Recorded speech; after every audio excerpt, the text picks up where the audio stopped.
Hey guys, good morning. Welcome to my new blog. कैसे आप सभी लोग? उम्मीद करती हूँ आप सभी लोग अच्छे होंगे। सो गाइस, हमने सोचा कि आज अपने ब्लॉग को हम अपनी पूजा से स्टार्ट करते हैं। और जो भी मेरे फ्रेंड्स हैं, मैं उनके लिए आज दिल से दुआ करती हूँ कि जो जो लोग मुझे सपोर्ट करते हैं, ईश्वर उनकी लाइफ को हमेशा खुशियों से भर दे। और आप सभी लोगों से मेरी रिक्वेस्ट है फ्रेंड्स कि आप सभी लोग मुझे सपोर्ट करें और मुझे आगे बढ़ाएं। तो फ्रेंड्स, कभी कभी तो मम्मी पूजा करती हैं, ठीक है, लेकिन आज मैं मम्मी से पहले नहा धो के फुर्सत हो गई हूँ। तो सोच रही थी मैं ही अपने घर के जो देवी देवता हैं, जो सबके सहायक हैं, उनको नहला धुला के उनको उनका श्रृंगार करके उनको ठीक से उनकी पूजा कर दूं, ठीक है। मम्मी ने तो बोला था कि रहने दो, मैं कर दूंगी, बट कोई बात नहीं, मम्मी ज़रूरी ही नहीं है। घर में जो भी सदस्य सबसे पहले फ्री हो जाए नहा धो करके उसको पूजा कर देनी चाहिए पहले, ठीक है। और मैं अगर मम्मी से पहले नहा धोकर फ्री हो जाती हूँ तो मम्मी से पहले पूजा भी कर देती हूँ। उसके बाद फिर अपने जो भी काम होते हैं उनको निपटाती हूँ। और देखिए, मैंने भगवान को अपने नहला धुला के फुर्सत कर दिया है। अब मैं दीपक जला देती हूँ और धूप बत्ती लगा देती हूँ और अच्छे से उनकी पूजा करती हूँ, क्योंकि मम्मी हमारे बहुत ही अच्छे ढंग से उनकी सेवा करती हैं, पूजा करती हैं। पहले तो नहलाती धुलाती हैं, फिर उनका श्रृंगार करती हैं और फिर धूप और दीप लगाती हैं, ठीक है। इसी प्रकार मैं भी कर देती हूँ, क्योंकि जो भगवान है ना हमारे, सुबह तो नहलाए धुलाए जाते हैं, बट शाम को जब पूजा करते हैं तो हम लोग ऐसे ही धूप और दीप लगा देते हैं। उनको शाम को नहीं नहलाते धुलाते। जैसे अपन लोग शाम को सुबह नहाते हैं, उसी तरह उनको भी शाम को सुबह नहला धुला के और उनके लिए भोग लगा देते हैं। और भोग में मैं चढ़ाती हूँ अपने देवी देवताओं को मिश्री।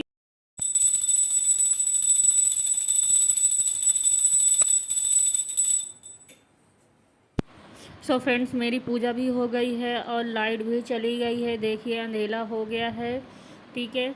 तो अब देखिए, जे इधर हार्दिक ना, मैं बोली कि चलो अम्मा के पैर दबा दो, तो ये मम्मी की सेवा कर रहा है, ठीक है। और इधर देखिए, ये सेवा करने के बाद ऐसे तो खेलता है ऐसे ही, लेकिन जब सब लोगों के आराम करने का टाइम होता है तो ये खड़बड़ मचाता है। देखिए, मेरे मनी प्लांट में कहीं कहीं कीड़े लग जाते हैं, तो मैं इनको देखती रहती हूँ टाइम टाइम से। कितना हरा भरा, कितना प्यारा लग रहा है। ये देखिए, ये वहाँ से रोड पर नहीं चला पाते बाइक, तो इनको गैलरी में ही चलाने को मिल गई है, क्योंकि बाहर दोपहर में अलाउड नहीं है, गैलरी का गेट बंद कर दिया है।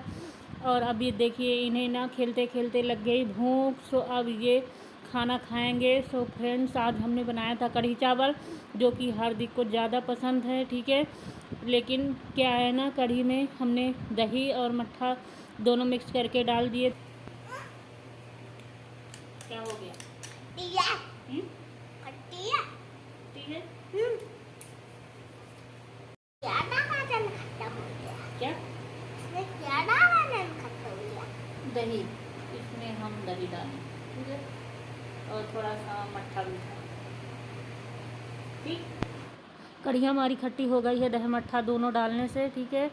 और अब मैं शाम के बर्तन धुल रही हूँ। शाम को आज हमने बनाया था खाने में पनीर और चावल और रोटी, ठीक है, पनीर की सब्ज़ी, जो कि सभी लोग खा पी के फुर्सत हो गए हैं। तो मैं अब अपने किचन को कर रही हूँ क्लीन और सारे बर्तन धुल के कर देती हूँ साफ़। फिर उसके बाद अपना जो ये किचन है इसको साफ़ कर देती हूँ, क्योंकि कहते हैं शाम को किचन साफ़ करने से बरकत होती है। इसीलिए मैं कभी भी बर्तन शाम को या सुबह खाने के बाद कभी नहीं छोड़ती हूँ, ठीक है। खाना खाया कि मेरा किचन पहले ही साफ़ होता है। सब काम छोड़ के सबसे पहले मैं अपने किचन को साफ़ करती हूँ, अपने बर्तनों को धुलती हूँ, ठीक है। इससे बरकत होती है। मम्मी हमेशा यही कहती हैं कि किचन हमेशा साफ़ सुथरी रखनी चाहिए।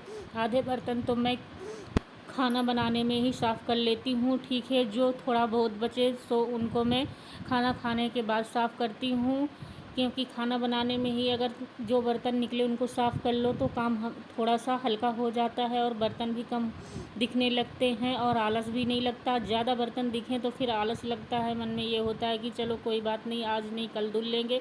इसीलिए मैं हमेशा आधा काम तो खाना बनाने में ही निपटा लेती हूँ और फिर उसके बाद मैं जो भी बर्तन निकले उनको बाद में साफ़ करती हूँ, क्लीन करती हूँ। और जो ये हमारी गैस है ना, जो चूल्हा है, ठीक है, इससे अन्नपूर्णा माता प्रसन्न होती हैं। इसको मैं हमेशा साफ़ रखती हूँ, साफ़ सुथरा रखती हूँ, ठीक है, क्लीन करके। और इसको हमेशा बीच बीच में 1-2 दिन में तो मैं धुल ही देती हूँ, ठीक है। इससे ये हमेशा उसी तरह नया का नया चमकता रहता है।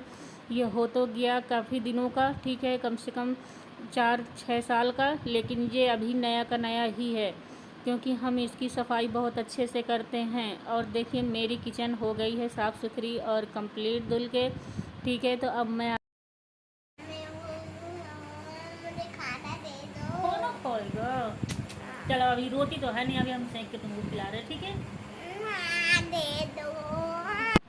सो फ्रेंड्स, देखिए अभी आपने देखा कि हार्दिक कितना लाड़ कर रहा था, क्योंकि उसको पता है कि अभी शाम को अब कुछ खाना नहीं बचा है, ठीक है। तो वो हुआ बीच में फिर से भूखा, पनीर देख कर के उसको दोबारा भूख लगाई। तो अब सोच रहा था अगर बोलूँगा ऐसे तो मम्मा मारेगी, इसीलिए वो प्यार से बोल के बोला मम्मा मुझको खाना खाना है। तो इसलिए मैं उसके लिए अब किचन मेरी साफ़ हो गई थी, बट वो भूखा हो गया। तो फिर मैं उसके लिए रोटी सेंकने लगी, क्योंकि अभी शाम को कुछ भी नहीं बचा था खाने में।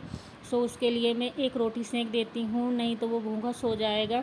इसीलिए मैं उसके लिए रोटी सेंक के और उसमें अच्छे से घी लगा देती हूँ, ताकि वो पूरी रोटी ख़त्म कर सके। और देखिए हमने शाम को पनीर बनाया था, ठीक है, इसीलिए तो बंदे को दोबारा भूख लगाई और मैं इसको खाना खिला देती हूँ। देखिए ये खाना खाने लगे, ठीक है, ज़्यादा भूख नहीं है, बट ये ना इनका ध्यान तो पनीर पर रखा था। ये सोच रहे थे पता नहीं मेरे लिए बचा कि नहीं। सो गाइस, आज का हमारा ब्लॉग यहीं से समाप्त हुआ। अगर आपको हमारा ब्लॉग अच्छा लगा हो तो कृपया सब्सक्राइब, लाइक, कमेंट, शेयर ज़रूर करें। Bye bye.